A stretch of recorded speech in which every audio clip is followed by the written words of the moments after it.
ancestors gave me gifts to read cards, predict and heal. My name is Daphne, but spirit calls me by land. Angels communicate through numbers. Intuition is so deep. Hi everyone! Welcome po sa inyong almost personal reading. I want you to know that this is a general reading, so you may resonate with the entire reading or baka konti lamang, take what's only yours. I also want you to know that this is a timeless reading, so kung kailan niyo po ito mapanood, the message is meant to find you. Your first card is the Justice card, followed by the Strength card. Meron nang sanang gustong sabihin nating mag-commit, ibigay itong relasyon na sabihin nating hinihingi pero nag-aantay pa ng kaunting oras. Sabihin nating meron din ditong ready na sana magpatawad or baka nakapagpatawad na, no? It just so happened that inaantay lang yung mismong apology, no? Kumbaga, napatawad na kita. Pero, hindi ko sa iyo basta ibibigay yan kung hindi ko maririnig na sorry. So, kapag narinig ko yung sorry, yung acknowledgement man lang, no? Parang, sige, di okay na tayo. Diba? Wala na tayong pag-uusapan. As long as meron kang na alam mo, no? Na acknowledge mo yung kasalanan mo and we're okay with it. Diba? Mahirap naman yung magpatawad lang basta-basta. And then, wala naman yung sabihin natin dito, alam ko, no? Kumbaga, ang hirap kasi nung napatawad na kita, tapos biglang tatanungin, anong ginawa ko? 'Di ba? Parang, sandali nga, baka magkaroon na naman tayo ng miscommunication, 'di ba? So, in the heart space, we have the Ace of Wands. Sabihin natin kasing mahal na, no? Nandito na yung emotion, nandito na yung passion, nandito na yung mga bagay na sabihin natin, I'm dreaming of the situation, I'm dreaming of the love, no? Or the romance, the future with you. Now, I'm seeing here the Fool card. So sabihin natin meron ditong, parang, bakit ganun? Parang bago pa lang itong relationship.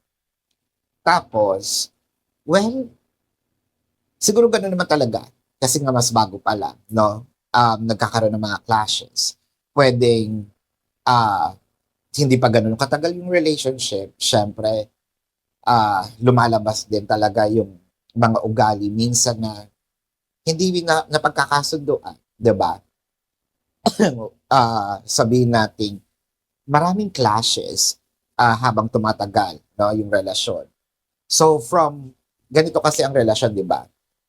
From every good things and then challenges and then adjustments, and then babalik uli sa pagiging maayos. Usually, ganun naman talaga ang format. Good things kasi nagliligawan pa lang, di ba? Yung, kumbaga, getting to know each other, alangan mo, ipakita mo agad yung masamang ugali mo, or, syempre, gagawin mo yung mga gusto ng person mo. While you are in a connection, so kapag maging okay na kayo, pag kayo na, nandito na yung mga ugali minsan na lalabas na hindi mo na-expect, di ba? So, wala namang perfect na tao. Ganon din naman ikaw doon sa person mo. Merong lalabas na ugali na parang, parang ang off, no? So, doon pala magkakaroon ng parang friction. Nandito na ito. So, yung adjustments, nandito ito sa parang in the near future. I mean, in the not so distant future, kung talagang mag-flow itong connection, pwede natin sabihin na masama pala yung ganitong ugali or masama yung ganitong ugali ko, ayaw niya ng ganito, magkakaroon ako ng adjustments. And then, yung future, since marunong na mag-adjust, babalik na kayo dun sa parang pagiging okay. Diba? Ganun naman talaga ang flow. So, parang ang nangyayari dito is, sabihin natin, ngayon, lumalabas yung mga ugaling parang ayaw. So, it's normal. It's a normal phase, no? Wala naman talagang relasyon na parang from the start, perfect. Tapos, parang ano to, there must be something wrong for those relationship who doesn't have like any challenges at all. No, someone might probably fake in it. The Eight of Hazards. at least nandoon yung thought of gusto kong ayusin, I want to work on this relationship, I want to work on this connection. Meron dito with the Eight of Hazards, I want to probably have an adjustments, no? Or probably talk to my person to have our adjustments. This is sort of like a tango, no? This is a dance. A relationship is a dance. Uh, Dalawa kayo dito, partners kayo. And kailangan meron kayong coordination, 'di ba? Merong mga adjustments if I can kung sayaw ito, if I can bend, probably we can do half bend. 'Di ba yung mga ganyan?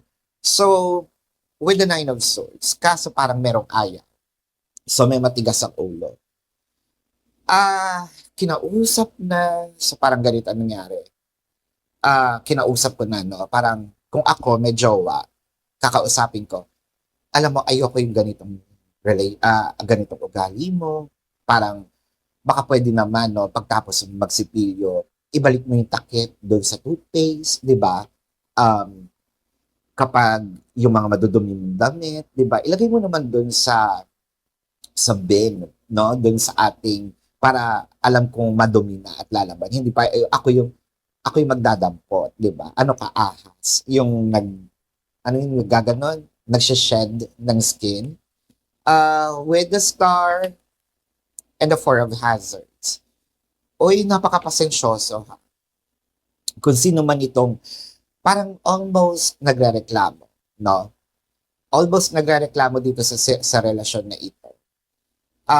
Parang I'm holding on to this relationship, hinahabaan ko yung pasensya ko, hoping for a change in the future. So kaya siguro, okay ka na sa akin, kumbaga, kahit pa paano nakakapag-adjust din naman ako, pero inaantay ko na lang yung adjustment. No, parang ganito. Naantay ko na lang nung ikaw naman yung kumilos para magkaroon tayo ng harmony. Kasi ako, parang okay na ako to adjust. Okay na ako na, yan kay sabihin natin, ayun ka, as a tao, di ba? Imprint mo yan. So, that makes you unique.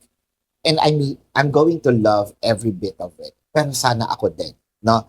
Sana ako din, kung ano yung mga imperfections ko, ma-embrace mo din. Yun na lang yung inaantay ko. Kasi parang ang may nangyayari dito, may nagre-reklamo, pero parang ang nakikita niya is yung sa kabila lang. How about looking at yourself? No, kasi marami din akong hinanaing, 'di ba? Marami din akong mga ayaw na traits mula sa iyo. Inaantay ko na lang yung pagbabagong yon and then we're okay, no? So, with the Seven of Hazards and the Seven of Wands, well, alam mo, napakapasensyosong tao nito. Kung sino man ito, whether this is you or your person, aantayin na magbago yung tao para sabihin natin maging okay, no? Yun nga lang, ang dasal siguro nitong taong ito is medyo dali-dalian, no? Kasi hanggat meron pa akong pasensya, siguro yun, no? Ready naman ako na maging jowa mo o ikaw yung makasama ko habang buhay. Sana lang, no, natatanggap mo din yung mga imperfections ko. Huwag puro ako yung nakikita. So, yun yung reading na ito. So, let's check the zodiac sign of the person. Pero bago yan, kung kayo po ay nakaka-resonate, let me know sa comment section. At kung kayo po ay may mga katanungan, sa description box ng video na ito, there is a link. Click the link, you will be routed to my website. Nandun po yung name, number, QR code, amount per question. Take advantage of the 4 questions plus 1. Kasi discounted po yun. And if you want to book a private reading, nandun din po siya. No? Now, let's check the zodiac sign of the person. This can be their sun sign or a placement in their chart. Siyempre, reading mo to, lalabas ang inyong sun sign or zodiac sign, if not placement na yung chart. No? I'm seeing Leo, Virgo, Taurus, Aquarius, Libra,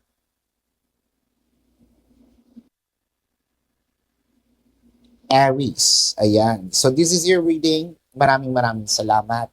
Love and light. Namaste. See you po sa susunod na readings. Goodbye! You want